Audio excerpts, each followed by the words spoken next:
Viktor Arnatov was a Russian emigre, an artist who learned mural art from Diego Rivera in Mexico, and there also became fast in his commitments to a kind of left-wing politics. He settled in San Francisco, where he was commissioned to do some public projects under the New Deal, under the Federal Arts Project. One of them was to decorate the George Washington High School in San Francisco with a cycle of murals, frescoes, representing the life of George Washington. In the course of his research into George Washington's life, Arnatov discovered that George Washington was a slave owner and that Washington was complicit in settler colonial violence against Native American populations, and decided that he needed to include those representations in his murals.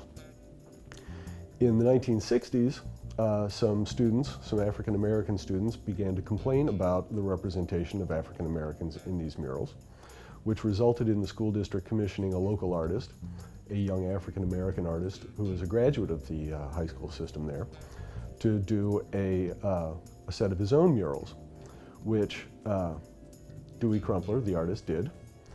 In the course of looking at Arnatov's murals, he came to the conclusion that they were in fact clearly anti-racist in their commitments. So he painted his own murals, which celebrate the populations who were oppressed in Arnatov's George Washington murals, and spoke with the students at George Washington High School, who eventually came around to share his opinion that Arnatov's murals were actually on the sort of right side of history.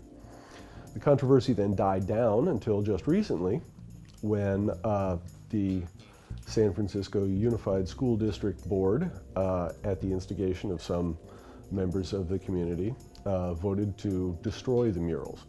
Not to cover them up or to put them in context, but to destroy them.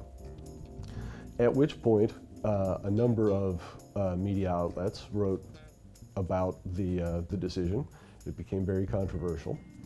And a group I'm associated with, nonsite.org, which is an online, open access, peer-reviewed scholarly journal, a few of the editors decided to write a letter advocating for the preservation of the murals, their contextualization rather than destruction.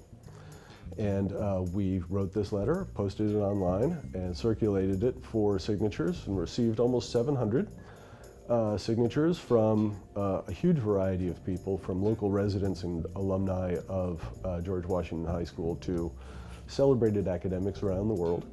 And partly because of that effort and partly because of the larger media uproar, the school district has decided, instead of destroying the murals, to digitize them, cover them up, and continue to make them available in digital form to anybody who wants to see them.